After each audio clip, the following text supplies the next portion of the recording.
আসসালামু আলাইকুম ওরহমতুল্লাহ। আপনাদের সাথে কথা বলছি প্রফেসর ডক্টর মোহাম্মদ মহিউদ্দিন উজ্জ্বল।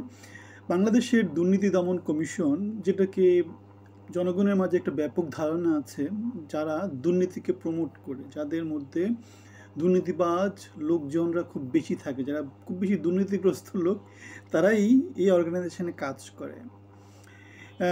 যারা এখানে ডিরেক্টর বা অ্যাসিস্ট্যান্ট ডিরেক্টর পদে আছে, তাদের সবারই কম বেশি ঢাকা শহরে বড় বড় ২-৩ তলা, ৫ তলা, ১০ তলা বাড়ি, বিল্ডিং আছে।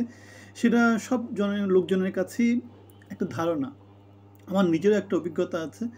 আমি যখন কলেজ লাইফে ছিলাম, তখন আম, আমি ব্যাপারটা সচক্ষে এক্সপেরিয়েন্স করেছিলাম।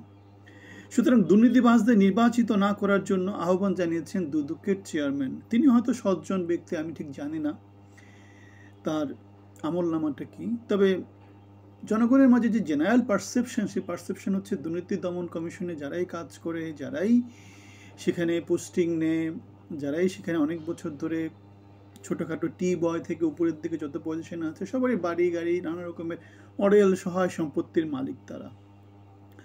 এখন সরিষার মধ্যে যে ভূত, সেই ভূতগুলো হচ্ছে এটা। তাহলে এই যে নির্বাচিত না করার আহ্বান, এখন নির্বাচিত করার মনোনয়ন কারা দেয়? দলগুলো দেয়। তাহলে দলগুলো যখন মনোনয়ন দেয়, তখন তারা যদি দুর্নীতিবাজদের মনোনয়ন না দেয়, সজ্জন ভালো মানুষদেরকে যদি মনোনয়ন দেয়, সেক্ষেত্রে তো তারা তখন কাউন্টেই চলে আসে না। তাহলে যেটা দেখা যায় সেটা হচ্ছে বাংলাদেশের ১০০তে ১০০ সব মানুষই কিন্তু কম বেশি দুর্নীতিবাজ, কম বেশি।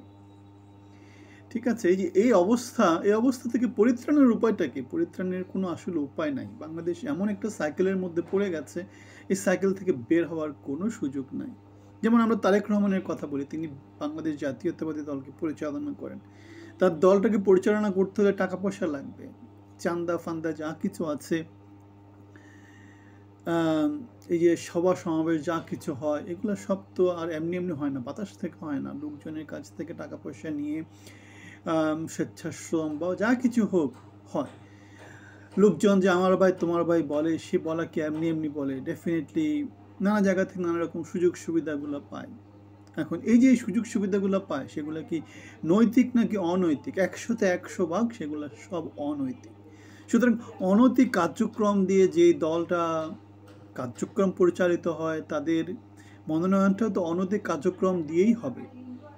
বাংলাদেশের দুর্নীতি দমন কমিশন, বাংলাদেশের পুলিশ, বাংলাদেশের প্রশাসন, বাংলাদেশের শিক্ষা ব্যবস্থা কোন জায়গাতে দুর্নীতি মুক্ত আছে?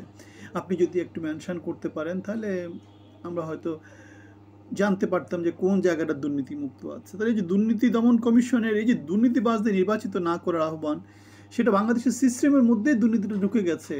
রাজনৈতিক দলের মধ্যে ঢুকে গেছে, পুলিশের মধ্যে ঢুকে গেছে, প্রশাসনের মধ্যে ঢুকে গেছে।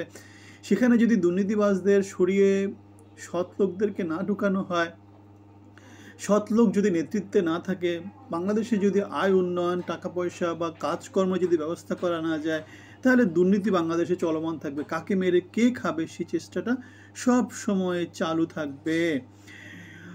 ৯ ডিসেম্বর ২০২৫-এ আন্তর্জাতিক দুর্নীতি বিরোধী দিবস ২০২৫ উপলক্ষে আমাদের দুর্নীতি দমন কমিশনের চেয়ারম্যান এই বাণীটা দিয়েছেন।